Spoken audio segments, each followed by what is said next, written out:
I'm Bill Traynor, the Dean of Georgetown Law, and thank you for joining us. We have an impressive panel of leading scholars and advocates here with us today to discuss the Supreme Court ruling in Dobbs versus Jackson Women's Health Organization, which reversed the 1973 Roe versus Wade decision recognizing abortion rights. The case involves complex questions of moral judgment in the context of decisions that are very personal, intimate, and often very painful. As expected, the decision has elicited a range of strong and impassioned reactions from across our Georgetown Law community. I asked our Supreme Court Institute to organize this panel today to give our community members an opportunity to grapple with the issues implicated by the court's decision. I'd like to thank our special events team for helping put this together. I'd particularly like to thank Debbie Schrager, the director, and Professor Irv Gorenstein, the executive director of the Supreme Court Institute, for their superb work in organizing the panel.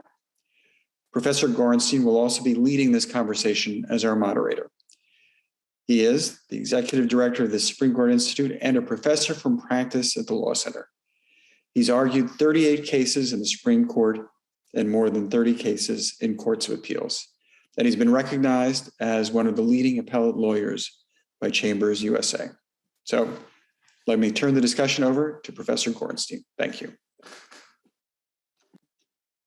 Thank you, Dean.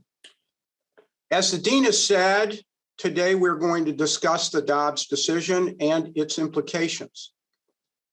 Consistent with the Supreme Court Institute's mission of providing a greater understanding of the Supreme Court in a manner that is both nonpartisan and non-ideological, we have assembled a panel with a diversity of views on the Dobbs decision. We're going to proceed in this manner. I'll introduce the panel first, then I will pose a question or two about the Dobbs decision itself. After that, I'll ask several questions about the implications of the decision for access to abortion. Switching gears, I'll then ask a question about the implications of the decision for contraception, same-sex intimacy, and same-sex marriage. And finally, if there's time, I'll return to a couple of additional abortion-related questions.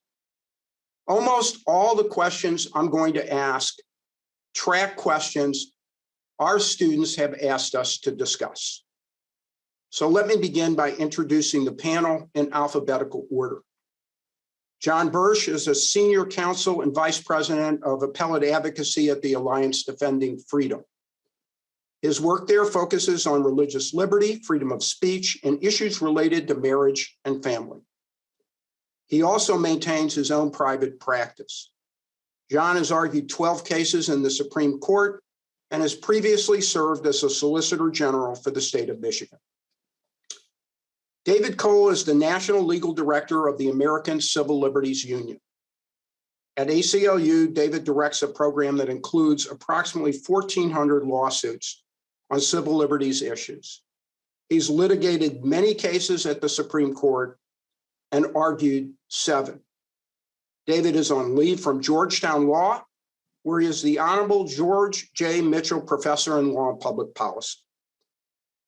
Michelle Goodwin is the Chancellor's Professor of Law at University of California, Irvine, and the Director of the Center for Biotechnology and Global Health Policy. Michelle's editorials have appeared in prominent news media, including an opinion piece on the very subject of Dobbs in last weekend's New York Times. Michelle has also authored several books, including Policing the Womb, Invisible Women and the Criminalization of Motherhood. This fall, Michelle will be a visiting professor at Georgetown Law. Erin Murphy is an adjunct professor at Georgetown Law. Her practice focuses on the Supreme Court, appellate, and constitutional litigation. She has co-authored hundreds of Supreme Court briefs and argued 4 cases at the court. Erin clerked for Chief Justice John Roberts. She is also, as I said, an adjunct professor here. So on to the program. The first question for our panel is this: Was the court in Dobbs right in holding that Roe and Casey must be overruled? For this question only, we're going to go in reverse alphabetical order. And then after that, everyone should feel free to jump in whenever you would like to comment. So we'll go in this order. First, Aaron, then Michelle, then David, then John. Aaron, why don't you lead us off?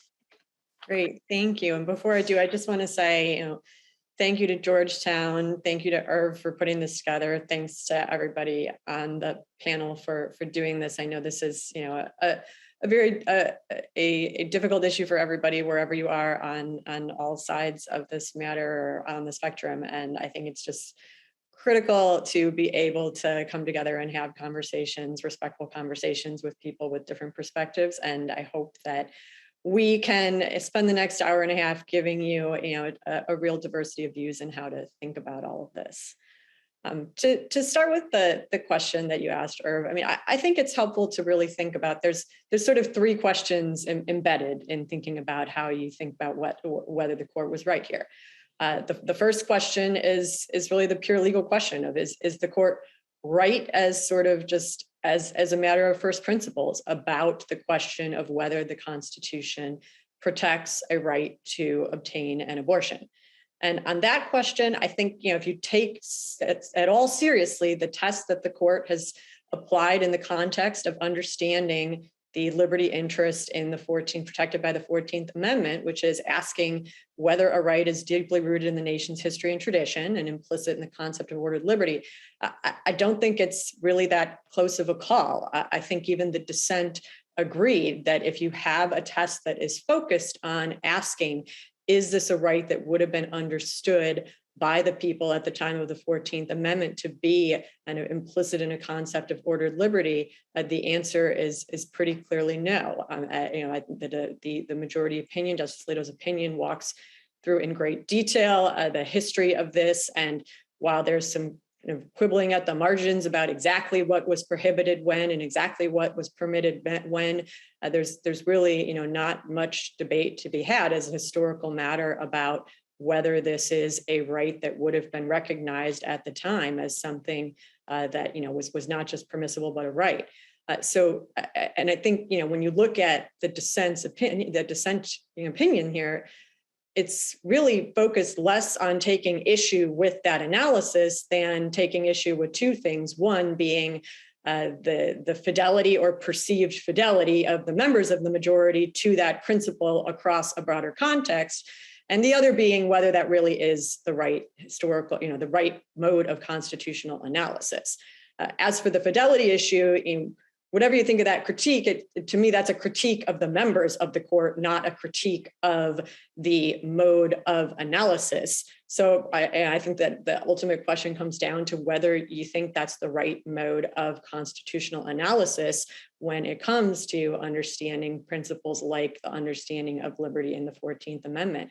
And there's obviously a serious debate to be had there, but I think that the biggest problem to me with the dissenting opinion is I don't see the offer of a competing test that has objective principles that allow you to do more than just do what is rather unabashed kind of balancing. And part of the challenge in law is to figure out how do we have more kind of objective ways of coming at decision making that don't seem like they're just going to be sort of policy making done by people on a branch that's not supposed to be about policy. So, so I think, to the extent you're trying to struggle with whether you think kind of the court is right or wrong about the decision, it's the constitutional question itself, to me, that's really all wrapped up in an important dialogue to have about the right mode of constitutional analysis.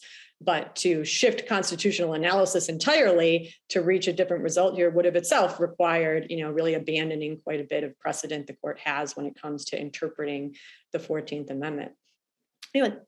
Clearly in some respects, kind of harder piece of this to think about is the role of what to me are two distinct but related principles here: stare decisis and judicial restraint.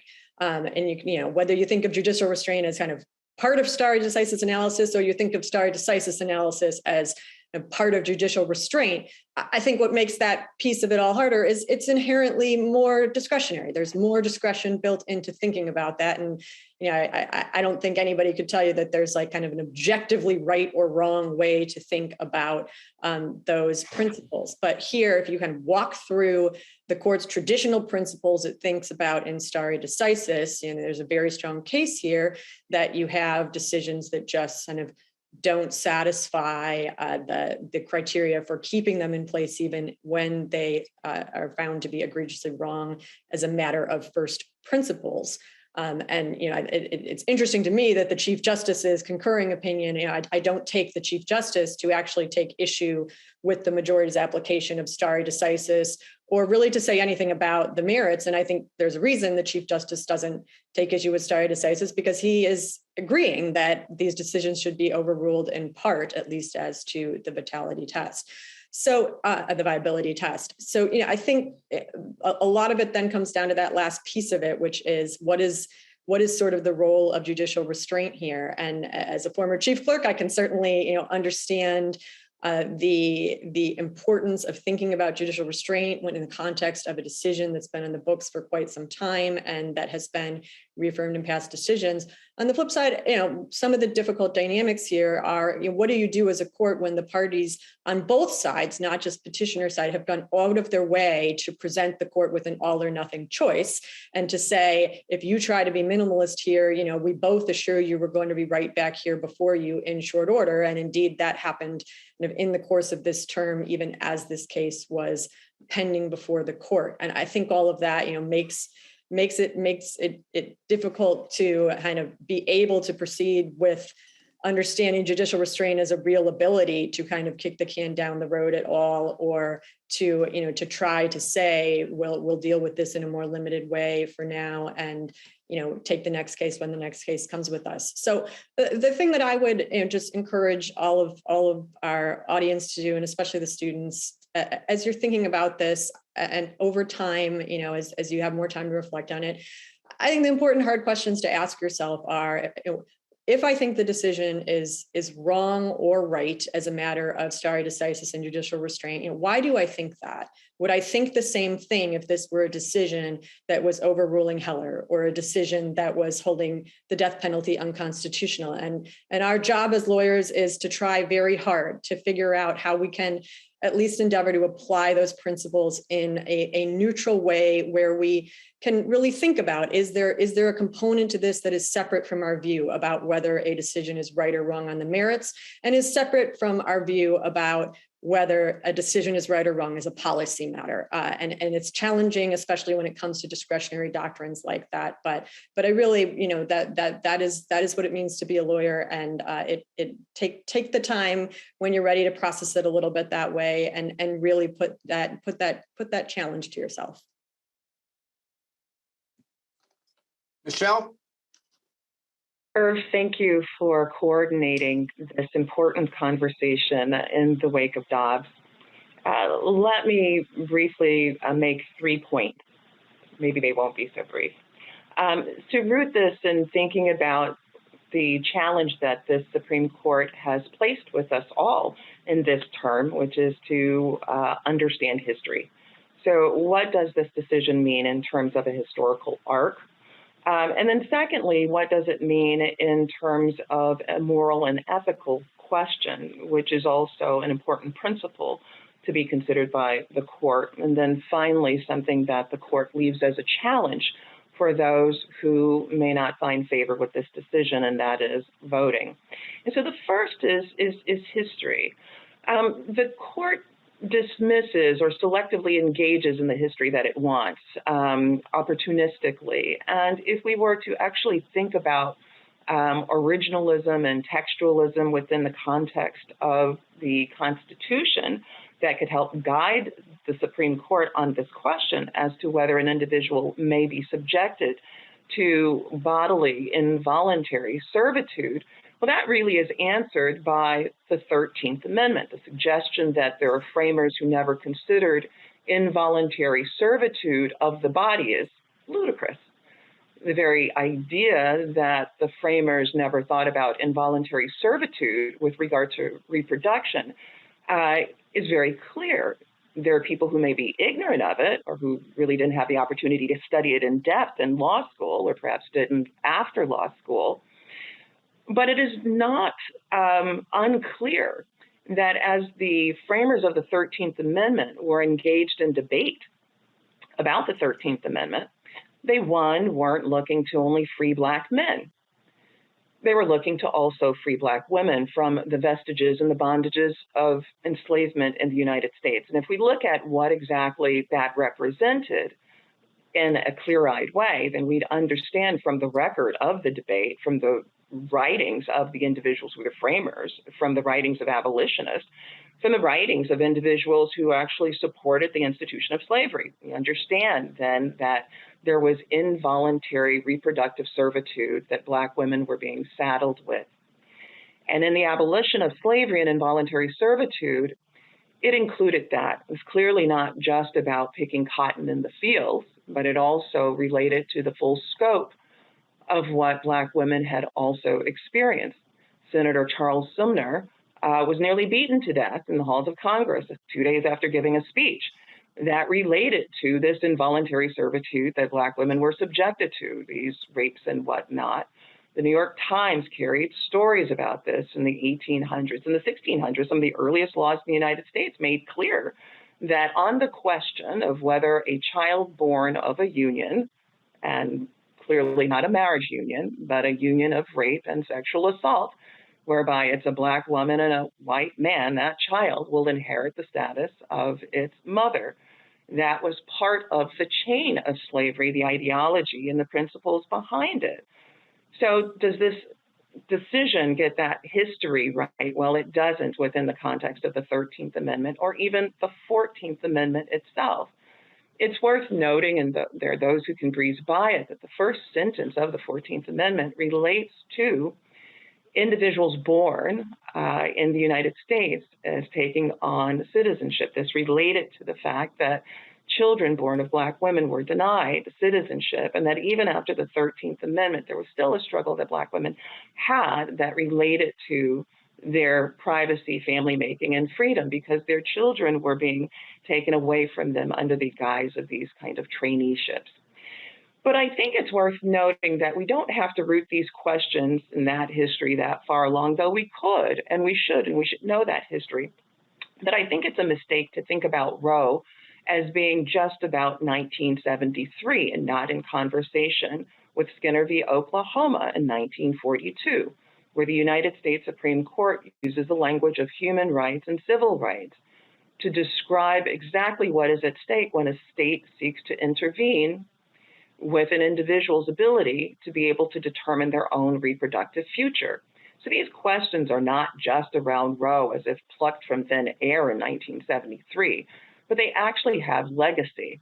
One final point that I'll make on history, and it's worth noting because it's something that could seem strange in the area of debating these questions, but it's not so. Abortions have been done for millennia. And when one pauses and thinks about it, of course, this is true. Benjamin Franklin wrote about how to perform a safe abortion. The Pilgrims performed abortions, as did indigenous peoples on these lands. They were just a part of human expression and reproduction all across the world and here at the time of this nation's colonization. Now, I also think that this decision is wrong for other reasons and makes no sense. And that's because we're well aware of the glaring rates of maternal mortality in the United States. Now, the majority spends very little time speaking to what is a glaring problem in the United States that is actually only worsened in the backdrop of anti-abortion legislating. That is, the rates of maternal mortality in the United States have actually increased in the wake of the last 12 years of very prolific anti-abortion legislating, such that the United States is the deadliest place in all of the industrialized world for an individual to be pregnant. Now, this is not a surprise to the Supreme Court because in 2016, in Whole Woman's Health v. Hellerstedt, Justice Breyer spoke to it. A woman is 14 times more likely to die by carrying a pregnancy to term than by having an abortion. Abortions are safer than even colonoscopies. The World Health Organization plants abortion is as safe as a penicillin shot.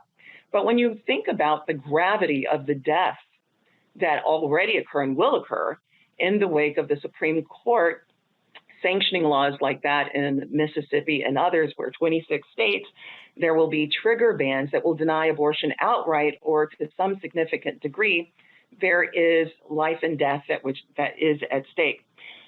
One final point that I want to make on this, which is that one feature of the anti-abortion legislating taking place makes no exceptions for rape or incest, something that we would not have seen in such legislation 5 years ago, essentially meaning that the Supreme Court has given an imprimatur to that kind of lawmaking, such that in Mississippi, a 10-year-old girl will be saddled with carrying a pregnancy to term in that state.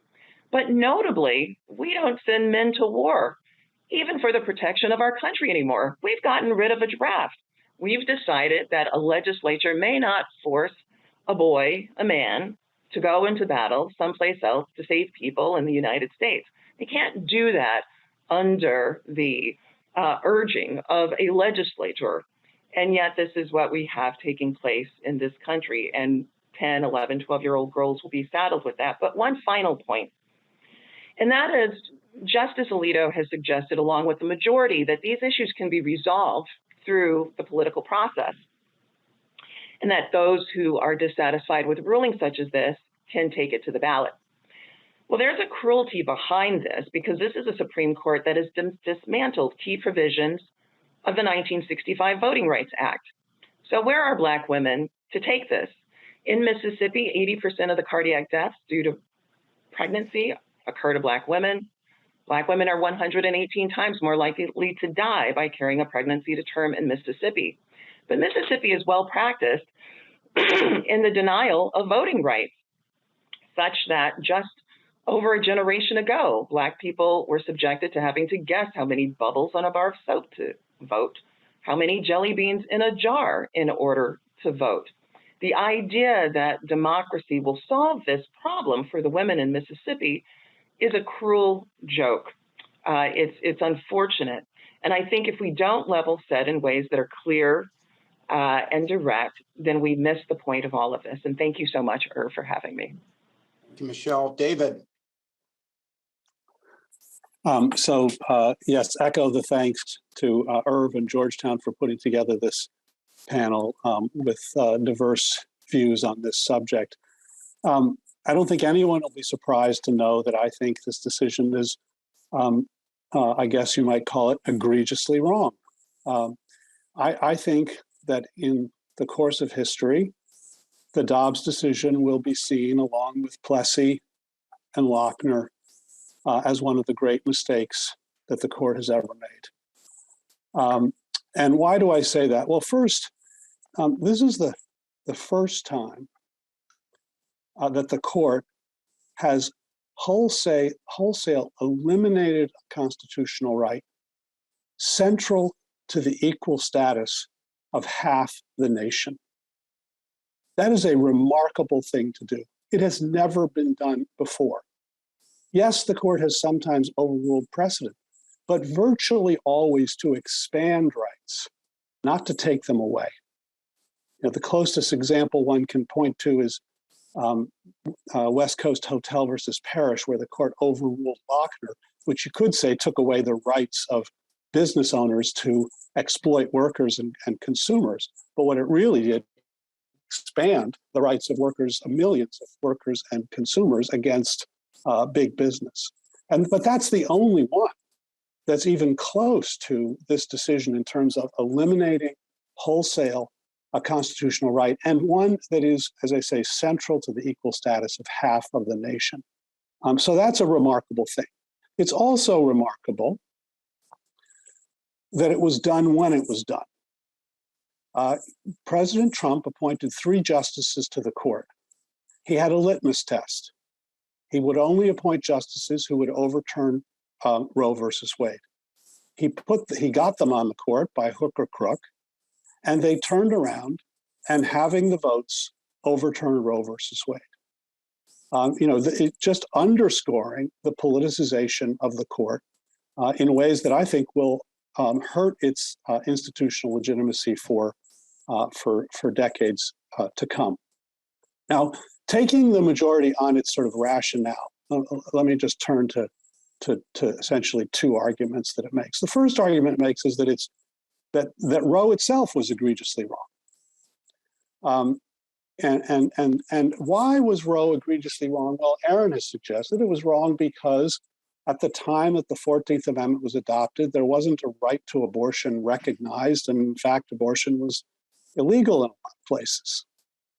End of story. Therefore, Roe was egregiously wrong. But that's true only if that theory of interpreting the Constitution, originalism, is in fact the right theory for interpreting the Constitution. There are 5 justices on the court who believe that, maybe 5.5. Sometimes Chief Justice Roberts believes that, other times not. But in the history of the Supreme Court, there have only been that group and maybe Justice Scalia who have taken that strict originalist view. The other 111 or so justices who have served on the court have rejected the view that the Constitution is limited by history and tradition, limited to what it was understood to mean at the time it was adopted, and have instead adopted the alternative that was set forth in the dissent, that was set forth in Casey when the court previously rejected efforts to overturn Roe, and that was set forth in Roe. And Aaron says, well, what is that? Well, I think we all know what that is. It's the way we do law all the time. You take principles like liberty or equal protection or due process that are open-ended and broad, and you apply them over time to new circumstances and changed conditions, following precedent, reasoning by analogy, and the like. And so that's precisely what the court did in Roe and Casey, and what the dissent shows can and should be done here, which is that this is a right that is analogous to the rights that the court has recognized are protected by liberty within the Due Process Clause: bodily integrity, the right to make intimate personal decisions about your body, your family, your reproduction. That's why you can't force people to be sterilized. That's why you can't bar people from using contraception. That's why states can't determine politically which consenting adults can have sexual relations with each other. That's why couples of different races and the same sex can marry. And that's why abortion is protected under the Constitution. So the determination that Roe was egregiously wrong turns on the application of a theory of interpreting the Constitution that has been rejected by 111 out of the 116 or 17 people who have served on the court. So who's egregiously wrong here? And then secondly, and this will be my last point, the court acknowledges, the majority acknowledges that even just because 5 justices think a particular decision is egregiously wrong, that's not a justification for overturning it. You also have to go through the stare decisis inquiry, and you have to ask in particular whether people have come to rely on the rule that you're seeking to overturn. And this is in some ways as egregiously wrong as the majority's determination that Roe was egregiously wrong.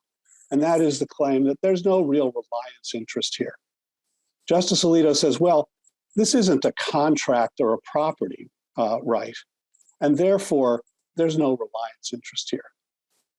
That simply ignores the fact that women across this country have relied on the knowledge that they can decide when and whether to have a child, whether to take on that burden in determining their choices about their family, about their lives, about their health, about their careers for 50 years.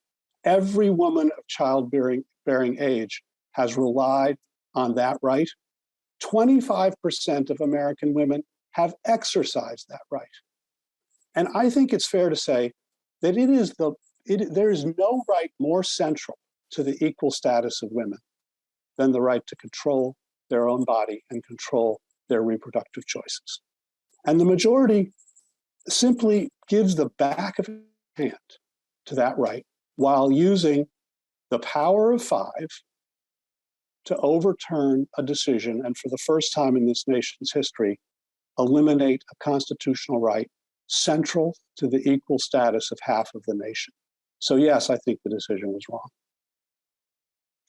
John.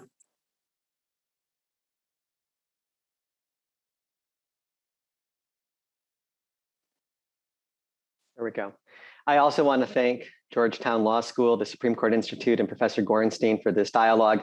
This is exactly what the US Supreme Court had in mind when it issued its decision, and the majority declared that now the debate over abortion, which was prematurely cut off in 1973 with the Roe decision, can actually take place among friends, family, colleagues, neighbors.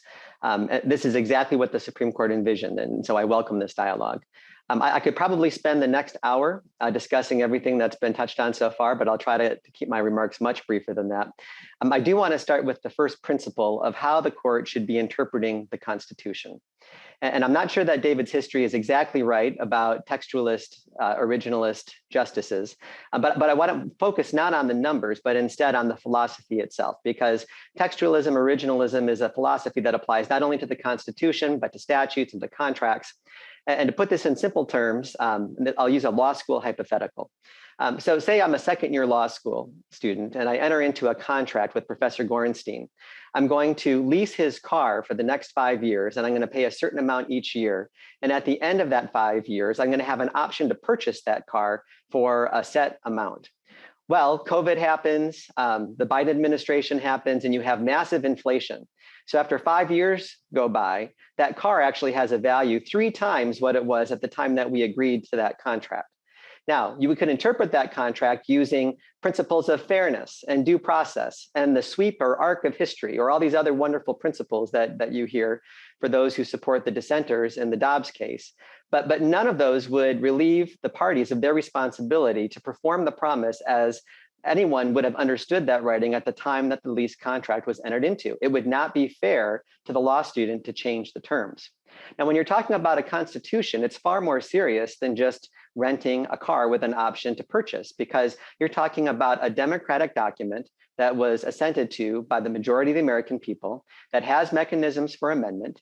And if you have an untethered judiciary using arcs of history or unconstrained notions of substantive due process or any of the other theories that you hear bandied about, they have the ability to tuck anything that they want into the Constitution based on judicial whim.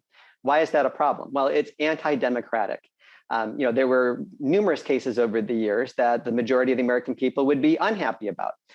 Perhaps you liked the Roe decision because of the abortion right that it created out of whole cloth, but maybe you didn't like the decision when they struck down the minimum wage for women under a judicial philosophy that's very similar to the one that the dissent advances in the Dobbs case. So if we're going to have a constitution and statutes and contracts that mean anything, they have to be interpreted based on the way that an ordinary person with a reasonable command of English would have understood them at the time of ratification.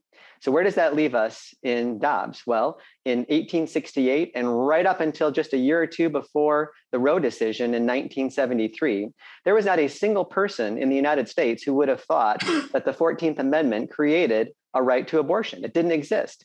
Quite the opposite, as the majority opinion meticulously details, every single state in the Union not only criminalized abortion, but it did so from the moment of conception. So to say that there was any notion other than that abortion could be criminalized in 1973 is just a misconstruction of history.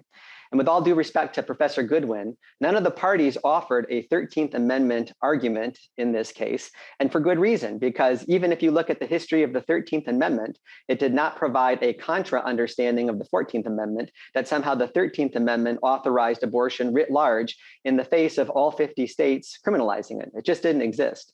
And even under her theory, if you assumed that the 13th Amendment was ratified, at least in part, to remedy the fact that Black slaves were raped, which is obviously horrible, then at best, what that would create is a rape exception to any kind of pro-life law that protects life beginning at conception. And I don't hear her arguing that that should be the understanding of the 13th Amendment today. So let's talk about what the terminology is here, because when we talk about abortion and abortion care, the rights of a woman being preeminent, the only way to have an equal and just society, what we're talking about is a human life. And it's not a matter of religion, it's not a matter of philosophy, it's a matter of science. Ask your doctor, ask your high school biology teacher, they will all tell you that life begins at conception. Any other view is only held by someone who is a science denier. Those same professionals, teachers, will also tell you that that baby at conception is human. It has the DNA of a human. It's not going to grow up to be a bird or a cat or a puppy.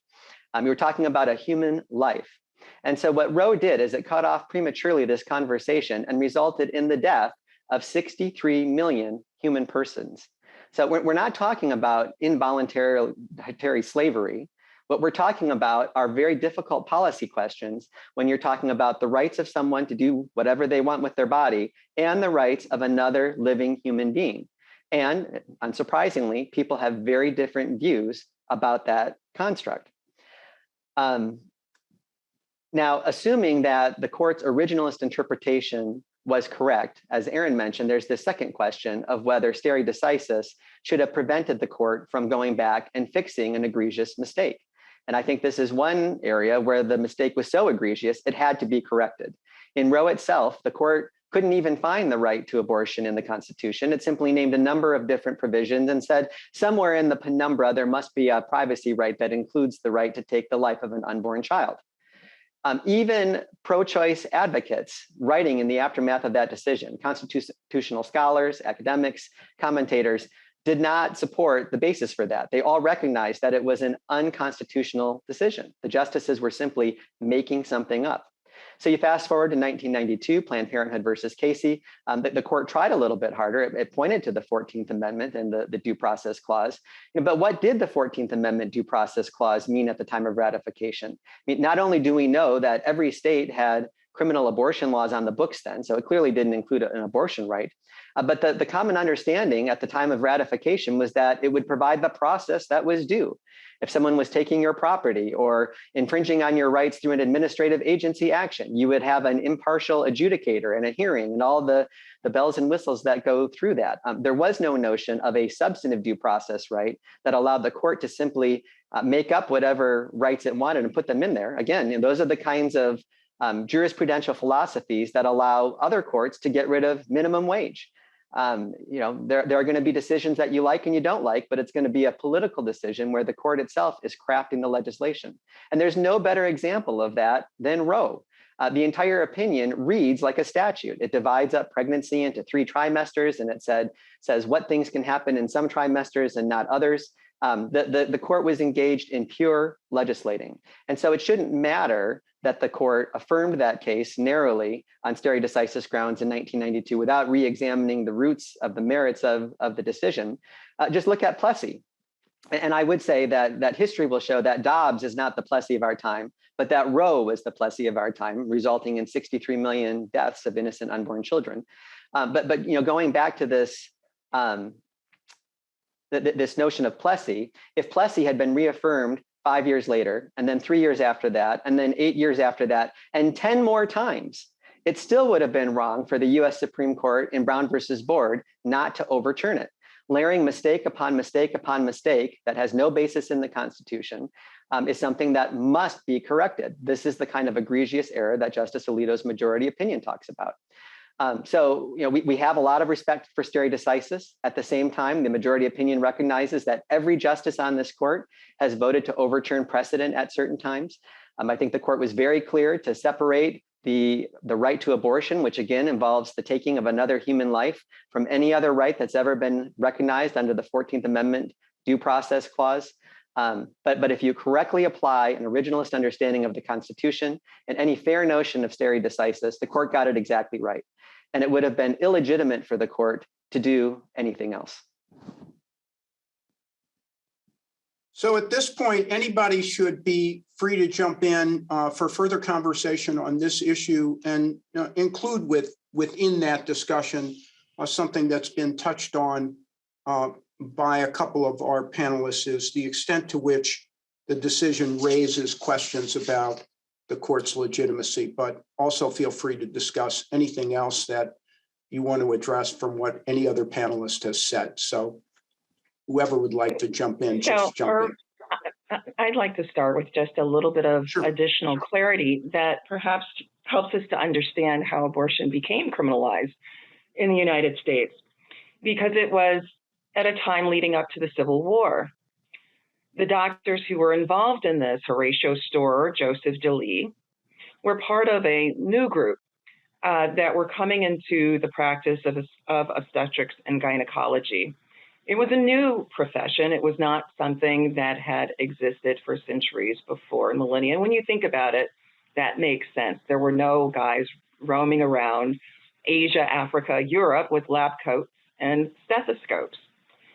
Nearly 100% of reproductive health care up until around that time had actually been done by women and by midwives. And part of the political platform of the gynecologist at that time was to move these women out of that. Abortion became that opportunity because abortion had not been criminalized. You cannot find the records dating back to the landing of the Pilgrims here and the criminalization of abortion. It didn't exist. This was a movement that was led by Horatio Storer and others with the help of the AMA, and quite explicitly in their pamphlets and their books, they spoke about something that we've been hearing about in our country these times, this notion of replacement theory. This idea that with the coming of tensions related to the possibility of Black people being freed from the chains and shackles of slavery, that this could lead to the browning of the United States. And they wrote about the urgency of needing white women to spread their loins and to go around the country spreading their loins. And this was the backdrop of what led to the criminalization of abortion. I think that's an important historical note for those who care about originalism and care about the debates that were engaged in decades and centuries ago. And I'd make one final point, because we are talking about people's lives, and I think that the notion that somehow with the 13th Amendment and its abolition of not only slavery, but involuntary servitude, that somehow what that reflects is an argument about a rape exception. Well, it's certainly true that in these new forms of anti-abortion legislating, there are no exceptions in some of them for rape or incest. But I think that that's an abstraction. What it does is it fails to pay attention to the fact that the 13th Amendment was about barring, banning, prohibiting the involuntary servitude that would come from reproduction itself, right? The idea being that it is the choice of the individual to decide what that individual will do with their body. Not a question necessarily about abortion, but if one wanted to terminate a pregnancy, certainly one could, but it was about neither the state nor a private entity being able to impose conditions upon someone's body. And I think that remains. One additional point that we see within the context of debates about abortion is the use of terminology of unborn. And it's an interesting thing, particularly given the sort of lean into textualism and originalism. Nowhere in our Constitution do we see the words unborn. They are not used. Nowhere in our Constitution are there the words fetus or embryo.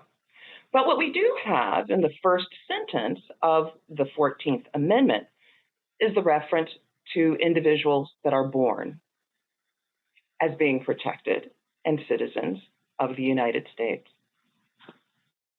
Maybe just a brief comment on the history. I mean, if we're going to be talking about history, it should also be noted that Planned Parenthood, the largest provider of abortions in the United States, was started by Margaret Sanger, who had a well-documented record of trying to exterminate the African-American race. That to this day, the vast majority of abortions are performed in poor Black communities. That abortion is a discriminatory practice against an entire category of people. And when I was talking about the unborn, the scientific fact that a baby at conception is both alive and human, I wasn't talking about constitutional originalism. I was talking about scientific truth, compassion, and integrity in respecting those human lives. And we know things now in the 2000s that we didn't know at the time, that abortions were first starting to be spread throughout the United States, as Professor Goodwin noted. We know, for example, that in Mississippi, those 15-week babies who would be protected by the Mississippi law already are fully developed. They suck their thumbs, they blink their eyes, they can even taste their mother's food as well as react to outside stimuli. So to refer to that taking of that life as abortion care is a gross misstatement of what's actually happening. But I don't need to convince anyone on this call or webinar that I'm right about that. That's the kind of debate that we need to have. Let's do it with science, and let's do it with conversation, and consider that there are two people involved in every one of these decisions and not just one. So, If I may, yeah, go ahead.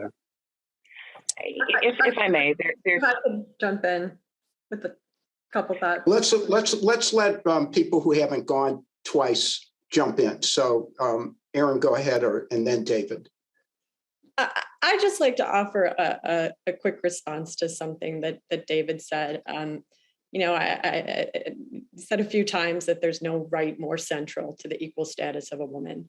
And I know we're here talking about law and talking about the Constitution, but as a woman sitting on this panel, I do want to, say on behalf of women, the Constitution grants women a great many rights. I consider it essential to my ability to have an equal status in this country, that I have the right to free speech, that I have the right to practice my faith, that I have the right to work, to own property, to vote, all of these many, many, many things that women still have. And many of those rights are rights that women who believe strongly that there should be right to abortion continue to have the ability to exercise, to go and try to persuade others to share that view, to try to vote into office, people who share that view and who will put those rights into the law. But I think there are a great many women in this country who do not feel that their equality as a woman, their success as a woman, their independence as a woman, their ability to be fully thriving, successful members of society is owing to the fact that they have had the choice to get an abortion if they have a planned or unplanned pregnancy. So, it is certainly, women are entitled to different views on this, just as are men, but I'd like to assure women that we still have many, many rights in this country, both constitutional and otherwise, and ones that you can exercise to try to obtain other rights that you think should be part of our legal society. Yeah, you're just forced to bear a pregnancy that was unplanned, that may have been caused by rape or incest, that may lead to a fetus with severe abnormalities who will die within a few years of your life. You are forced by the decisions of mostly male politicians to carry that fetus to term, to undertake something that makes your likelihood of dying 14 times higher than an abortion. So yeah, you have rights, but boy, I am absolutely positive that if men had to carry this burden, there would have been a right to abortion recognized explicitly a long time earlier. And I want to go back to the question of originalism just for a moment, because I think the premise of both John and Aaron's defense of this decision is precisely that originalism is the right way to interpret the Constitution. That the meaning of the 14th Amendment is determined by how it was understood at the time it was adopted. I just can't accept that. And I'm not sure you do either. John at least suggested that he thought Plessy was wrongly decided. But under an originalist interpretation, it wasn't wrongly decided. The framers of the 14th Amendment did not intend to get rid of segregation. They voted for the 14th Amendment in a segregated Congress. There was no suggestion that they were intending to get rid of segregation. And Aaron, you just talked about your right to equal protection. But that right didn't exist when the 14th Amendment was adopted. and equal protection was provided, but was not meant to protect women, and was not read to protect women by the Supreme Court until the 1970s. And not because there was suddenly some historical evidence that actually, when they passed the Equal Protection Clause, they meant to protect women, they just never said it. And the Supreme Court was egregiously wrong in saying repeatedly that women don't have the same rights as men, but rather because our understanding of equality as a nation changed. Our understanding of the dignity and status of women changed. They got the right to vote. They got the right to hold property, even if they weren't married to a man who owned the property. They got the right not to be the property of their husband. And they got the right to make critical decisions about their bodies, namely the right to terminate an unwanted pregnancy. So, you know, I think if the only rationale for saying this decision is egregiously wrong is this originalist interpretation, then you got to defend it to the ground.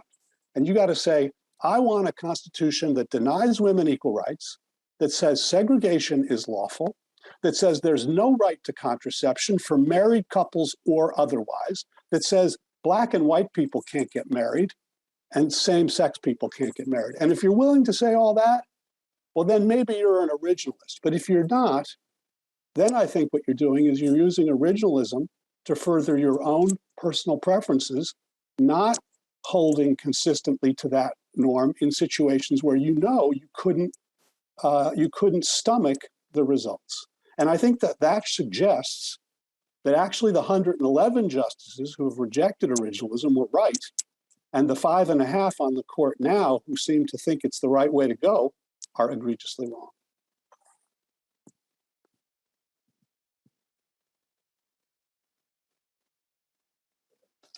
Here I go. How about if we leave that? I know we could take the whole time, honestly, and if you want to come back to this right at the end to get your last words in, I'll leave some time at the end.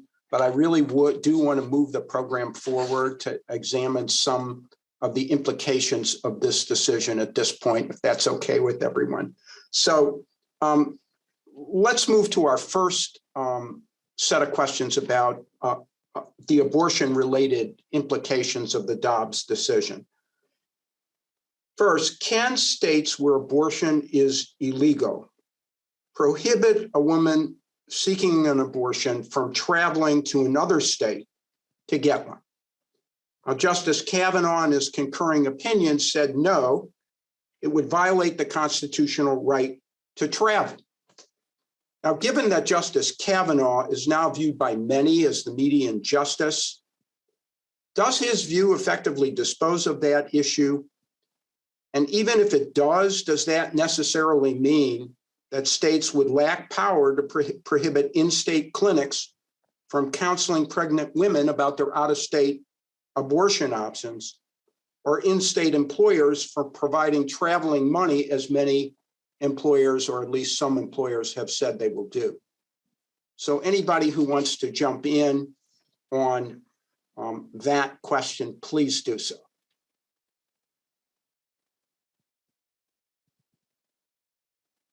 I'm happy to take a first shot if no one else wants to.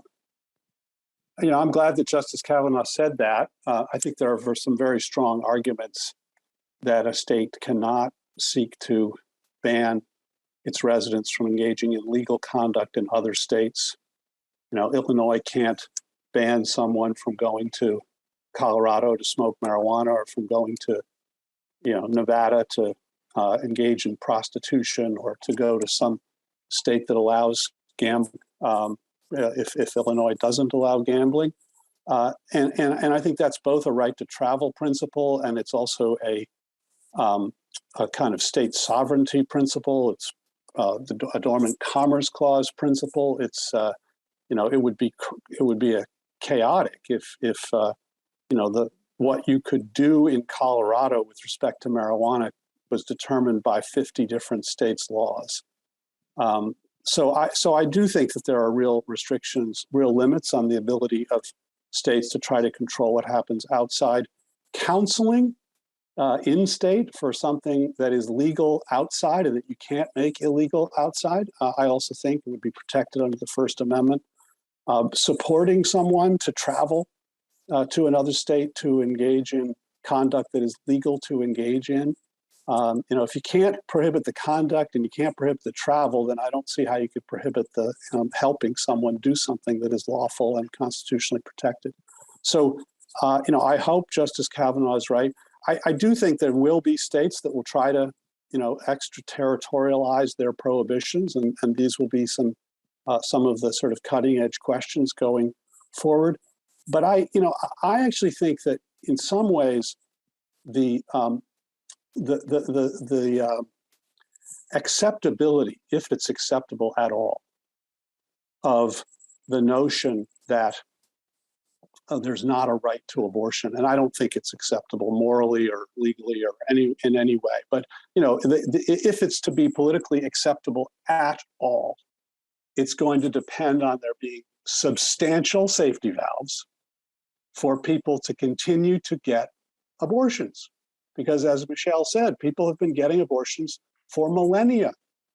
Again, as I said, 25% of women in America today have received an abortion. You can't prohibit something that 1/4 of women in this country have exercised.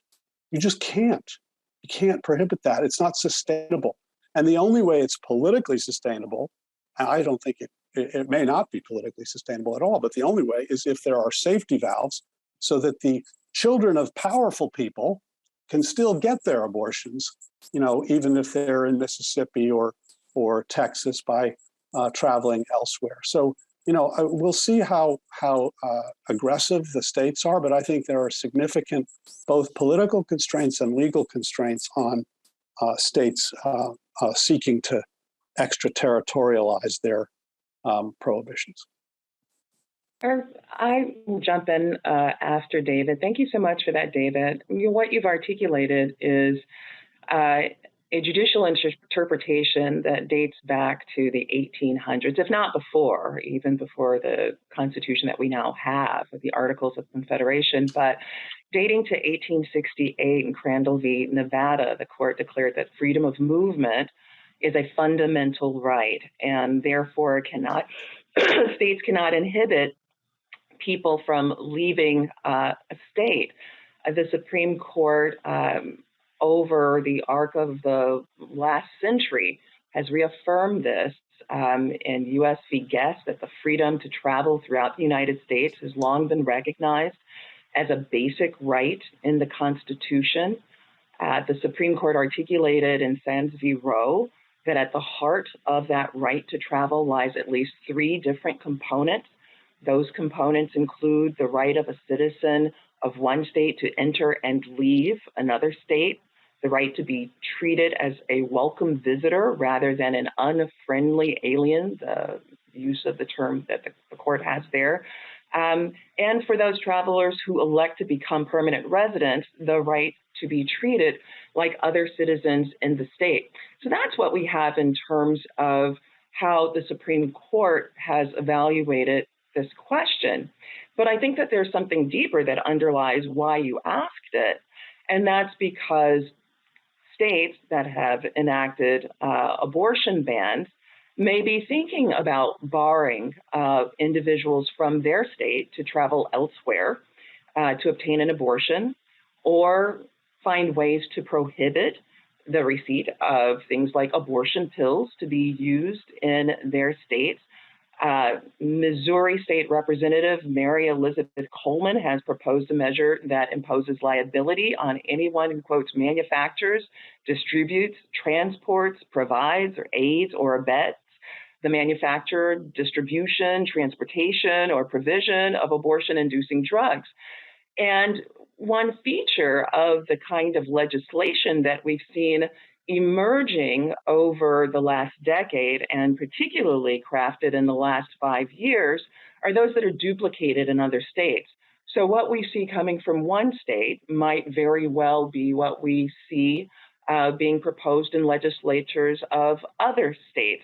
And so while the Supreme Court has had historically one view of this question, what's happening at the state level is something else. And the final point that I'll make is that people question the legitimacy of the Supreme Court in these times. And so it's not exactly clear how the Supreme Court or even lower federal courts will evaluate these issues, considering that President Donald Trump made a very specific point in his campaigning about nominating judges who would be hostile to abortion rights. And so we don't know exactly if these issues are challenged before courts, how they will be vetted within the context of what we've known before and adherence to stare decisis or something else.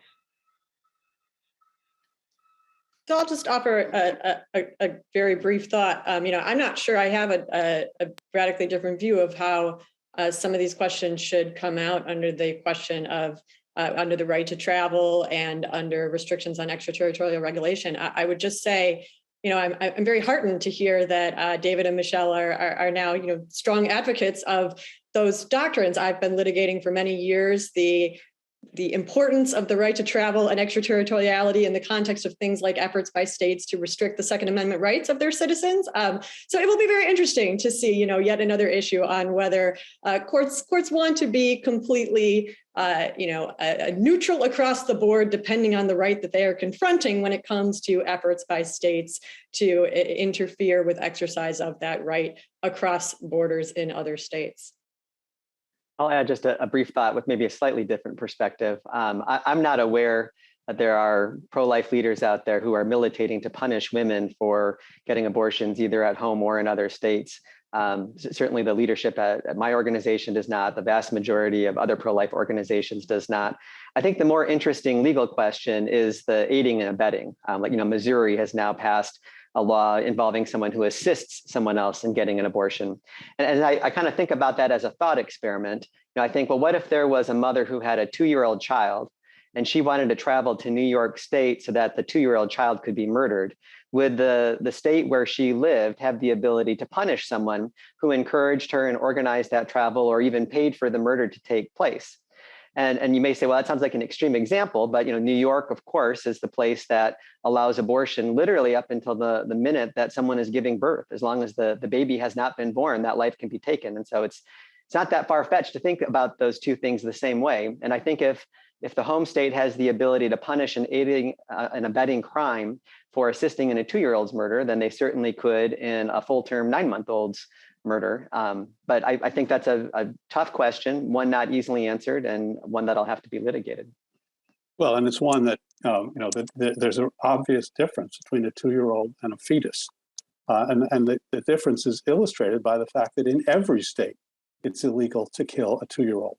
In every state, there's no question. So it wouldn't be one state imposing its rules on another state. And yet in at least half the states, it's legal to have an abortion. And in most of the civilized world, it is legal to have an abortion. In Ireland, it is legal to have an abortion. So the notion that, and it is not legal in any of those places to murder a 2-year-old child. So John, I recognize you want to say a 2-year-old child is the same thing as a fetus, but no, the world doesn't recognizes the distinction, even if you don't. Briefly, Irv, there are only 8 countries in the world including the United States, including China and North Korea, that even allow abortions after viability. We are an extreme outlier around the world.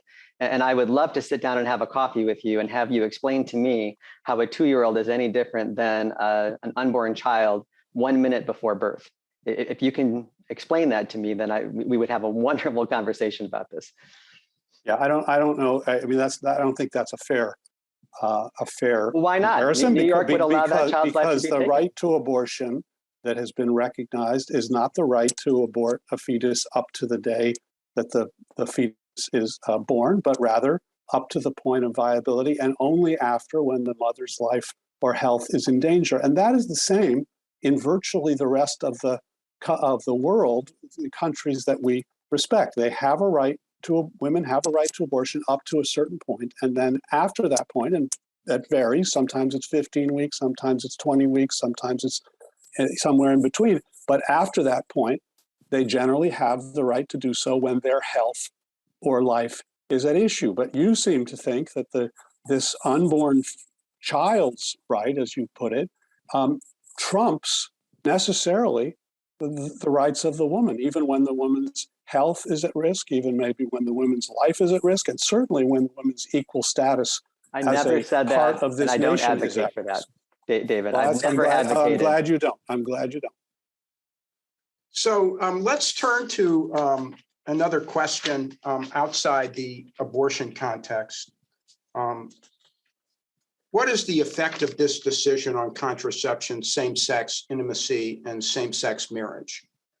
The majority says several times its decision has no effect on those rights because abortion uniquely involves potential life, while the dissent says that if you apply the majority's history and tradition test, none of those protections can survive. Meanwhile, Justice Thomas, in his concurring opinion, says that the decisions on contraception, same-sex intimacy, and same-sex marriage should all be reconsidered at the earliest opportunity because they're all based on the demonstrably wrong theory that the Due Process Clause protects substantive rights, something that John alluded to earlier. So where does that leave us on that question? What is the future status to be of these existing rights that the opinion did not at least formally touch? Well, Irv, I'll start with saying that it's hard to take seriously the guardrails that do exist in the majority's opinion. Justice Alito was clear in that there are guardrails that will protect the right to access contraceptive health care, and that the decision does not extend to other privacy protections that we've seen emerge from the court. 1967 Loving v. Virginia, and more recently in Obergefell, same-sex marriage. But that's undone in many ways by what is suggested in the concurring opinion by Justice Thomas. Justice Thomas says that all areas of privacy that the court has previously evaluated are open to question. Notably, he leaves out interracial marriage, an area of intimacy that has touched upon his own life. What is the difference between interracial marriage and same-sex marriage? But if you take seriously, as some want to do, the majority in saying that these are areas that are protected, it's worth noting then that at the local level, there are state lawmakers that are not convinced. At the state level, there are lawmakers, and there have even been individuals in Congress that have articulated that next in line for them would be popular forms of contraception to ban in their states, such as IUDs, or Plan B, which is not an abortifacient, but actually prevents a pregnancy from taking effect. These issues don't necessarily have to reach the Supreme Court if they are challenged. When you think about same-sex marriage, for example, what you need is to go to a county clerk and get this certified. If you have county clerks who believe that what they've heard from the Supreme Court is a bit of a dog whistle, then they may take it upon themselves to interfere with a couple being able to get certified their marriage license, whether they are same-sex or interracial, and those issues then are dealt with at a lower court level. And we don't know exactly how the Supreme Court will address those issues. I'll make one other point as to why we don't know exactly what the Supreme Court will do. The Supreme Court essentially turned its back on Texas, or the women in Texas, after SB 8, a law that bans abortions after 6 weeks of pregnancy, making no exceptions for rape or incest, and that also has a vigilante provision. Roe v. Wade was already the law of the land just until a week ago. And for many, it was quite disappointing to see that the Supreme Court wasn't more aggressive in striking down that law. So I think it's not very clear what exactly will happen going forward. So I'll offer a couple of thoughts. You know, I often endeavor to read opinions before I read coverage or commentary about them, and you know, I wasn't able to do this time around. And when I finally had the chance to sit down and read Justice Thomas's concurring opinion, it was quite different than what I expected to read from kind of coverage and commentary. I think something that gets a little bit lost is he could not be clearer that what he was saying in his concurring opinion, which by the way is a concurring opinion only for himself, is that he believes that those decisions are wrong as a matter of substantive due process. It's essentially in the very next breath of the opinion that he says that even he is you know, recognizing it's a very different question whether they might be right as a matter of some other constitutional analysis, which I understand him to be leaving on the table, you know, his understanding of the Privileges and Immunities Clause, which has its own kind of different liberty component, and that certainly, you know, this is not an opinion that's about how to interpret the Equal Protection Clause, which I think has always been a little bit different than the understanding of how to interpret whether you get at liberty through the Due Process Clause or through the through a Privileges and Immunities Clause. So I think upon reading that opinion, you know, it's really a critique on his part, which is nothing new. He's been saying ever since back in City of Chicago versus McDonald, the Second Amendment case, that, you know, he doesn't believe in substantive due process, period. He would go to a Privileges and Immunities understanding of the Constitution. That does not mean that there's not something that looks, you know, in some respects, not all that different from the analysis the majority employed in terms of looking at history and tradition to understand what he would say the liberties of kind of the privileges and the immunities, as opposed to sort of the liberties in the due process context come from. But, you know, I think it's an overreading of that opinion to read it as saying, I'm saying that the actual substantive things that are recognized there are things that I'm saying should all necessarily not be recognized, especially when he's literally saying in the opinion, you know, it is a different question whether they are rights that should be recognized under different constitutional analyses of different constitutional provisions. More to the point, I mean, in a real world analysis, you know, that is an opinion for one member of the court, and I think whatever you want to say about whether you consider it hypocritical of the court to kind of try to brush it all under the rug, it's quite clear that a majority of the court today in the Dobbs opinion is not particularly interested in revisiting any of those decisions anytime soon. Yeah, go ahead, David. Oh, no, you go, John. Just wanted to echo everything that Aaron said, and, you know, add on top of that the majority was very clear about their stare decisis analysis with respect to those other things. That abortion is different than any of those other issues because it involves the taking of another human life. And so when you're looking at stare decisis, that's a different consideration. So when we see 4 justices in the majority not join Justice Thomas's opinion, I think we take them at their word for that. I did find it interesting, as Aaron said, that in the immediate aftermath of the decision, as you looked at the political commentary and punditry, that everybody immediately latched on to these other collateral issues rather than engaging the merits of the opinion. And I thought that spoke volumes about the political class's inability to say anything substantive about Justice Alito's analysis. You know, but instead went to this almost fear-mongering about issues that the majority had clearly foreclosed in its own opinion. So, you know, I think that they're not ready to go there for a number of reasons, at least at the moment. But I do think that that unwillingness to go there raises very, very serious questions, articulated very powerfully by the joint dissent, about whether this so-called commitment to history and tradition is a principled approach or an approach that you adopt when you want to reach a particular result and you ignore when you don't. Because if you apply the history and tradition approach, as I suggested earlier, there was no right to contraception in 1868.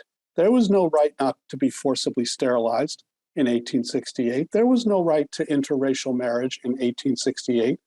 None of these were protected And so if Alito and his compatriots think this is the right way to interpret this clause, and they are going to be consistent across the board, which I thought was a requirement of fair and honest judging, then the conclusion would be that these other rights are also out the window. Justice Thomas is the only one who's sort of honest enough to say it, but the response that, well, abortion is different because it involves the potential destruction of life, that's not a response that makes sense, because the principle of originalism is not when you've got the potential destruction of human life, you ask what the Constitution meant in 1868. The principle is you ask what the Constitution meant in 1868, period. And if you ask that question about contraception, forced sterilization, marriage between people of the same sex or different races, you get the same answer. There was no such right. So then what's going on here? I think what's going on is they are willing to assert this interpretive mode selectively, inconsistently, and yes, to use Aaron's word, hypocritically, to reach a result that they prefer, and not in other circumstances where they're not willing to follow the courage of their convictions.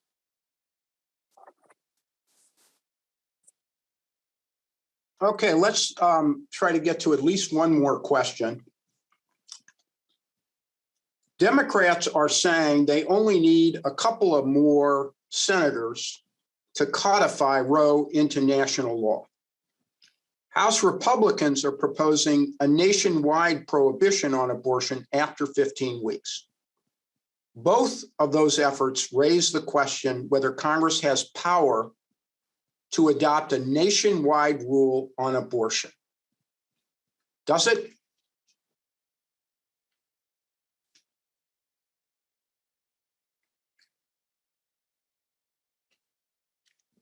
See, this is one of those ones where it cuts both ways. So you have to be. You've stumped the panel, Bert. You've stumped the panel. Yeah, I can see that. That's why. I think, I don't know that I'll live to see this, but I know many of the students here will live to see this, that there will be a national resolution on the question of abortion in which Congress protects the right to abortion, maybe not to viability, but protects it to a certain point, and absolutely, and then beyond that, when the life and the health of the woman are at stake. I think that's where we'll come to it. I mean, look, if Ireland, a 90% Catholic country, could come to that result, then I think we can too. And I think it's actually untenable to have in a civilized society a set of rules that says that a woman who makes a mistake or gets raped or is the victim of incest cannot terminate her pregnancy. That's just not tenable. It's not politically tenable. But we will only reach that result if people respond, as I think they already have begun to respond, but they have to continue to respond to this decision. And I would say take a page from the anti-abortion folks. They didn't accept Roe. They organized, they mobilized, they advocated, and 50 years later, they prevailed. Those of us who care about the equal status of women, those of us who believe that this is a fundamental right, those of us who believe the United States should be brought in line with the rest of the civilized world on this question, we need to mobilize, we need to organize, we need to advocate, we need to vote, we need to make this, the determination on which you vote for a politician or not. And if we do, we will get to a point, and it will be a compromise, because I hear John's concerns about the potential life of the fetus. Those are legitimate concerns, as the court recognized in Roe and recognized in Casey. But oh boy, the rights of the woman are also at issue here. And that's what the this court simply threw by the wayside, getting rid of a compromise that had been in place for 50 years, had worked, was the basis of 20 decisions. So I think we'll get there, and I think when Congress enacts that, the court will not say that it's unconstitutional to do so. Yes, I think Congress does have that authority. Other thoughts on constitutionality of a law going in either direction? So I think it's a really, it's an interesting and tough. I think it's a tough question. Not that nobody wants to answer because they feel differently depending on what the law is, but more because like if like me, you're a strong believer in federalism and structural protections of the Constitution, taking this issue back to the people may not mean that the Constitution assigns this issue to the federal government. There may be, obviously, we have a pretty capacious understanding of the Commerce Clause these days, and most federal objectives can be accomplished at least through having a nexus to interstate commerce built into a law, or through some combination of spending power exercises. But one byproduct of this decision may be that it revitalizes some debate about some of those foundational questions that come up across so many different areas of not just the divide between what belongs to the political branches versus the judiciary, or what the Constitution sort of takes off limits for the political branches, but also that those important questions about what belongs to the federal government versus what belongs to the states. And while I don't think there's kind of nothing, that Congress is powerless to regulate in this sphere, whether Congress really can kind of provide a one-size-fits-all answer to this question for the country, whether it has the power to do that under its enumerated powers, both as a matter of first principles and as kind of a matter of where the court is today. And I think that's a very interesting question. So at this point, I'm just quickly picking up on David's hypothetical of a national law. I do think there's potential Commerce Clause issues with that. It starts to look very much like the Affordable Care Act, and almost forcing commerce to happen. I think those would be serious issues. There certainly wouldn't be any 14th Amendment Section 5 power for Congress to act, because the Supreme Court has already foreclosed an equal protection right as a justification for that kind of legislation. So I think it is legally questionable, but I also reject the premise that it's untenable to have a nation that respects all human life, especially the most vulnerable life. And I think that the long arc of history in this case, shown by those states that decide to protect life from conception, will be the one that prevails in the United States. We'll see that women still go to college, that they still ascend the corporate ladder, but that they do so while having loving families and children that they adore. The stories from women who choose that path are wonderful and beautiful. And I think ultimately that will be the public policy that carries the day, now that the opportunity for that kind of a culture has been unleashed. Irv, go ahead, Michelle. Yeah, which is that there's the Women's Health Protection Act, which is the legislation in question, at least for those that would like to codify Roe v. Wade. And my sense is that whether it's that piece of legislation that gets enacted, and I believe that is strongly possible that will actually happen, there is a longer arc of history to think about here. I don't think that there will be federal legislation enacted to ban abortion in the United States. But I think that there's a longer arc towards justice that we need to aim for. I believe there'll be a third Reconstruction if we understand the 13th, 14th, and 15th Amendments as being the first. And the second, recognizing the unfinished business of white supremacy and nationalism in this country, the 1964 Civil Rights Act and 65 Voting Rights Act. We're coming to a time where we recognize that in the backdrop of this conversation, we also have hearings taking place about an attempted coup and overthrow of our government. And these conversations can't be had in isolation or an attempted coup with regard to a fair election. But we're coming towards a time of a third Reconstruction in our country. We cannot deny the vestiges of white supremacy and racism that continue to live with us. And we cannot deny that there is overlap within these spaces, within anti-abortion movements, and as well white supremacy movements. The data is online and the data has been collected by our federal government. That is not to say that all people who do not support abortion rights are part of those movements. Not at all. That's not what I'm saying. But I do think that as we move towards a deeper, broader arc towards history, what we'll do is to begin to center the lives of women and girls and people who are LGBTQ and individuals with disabilities.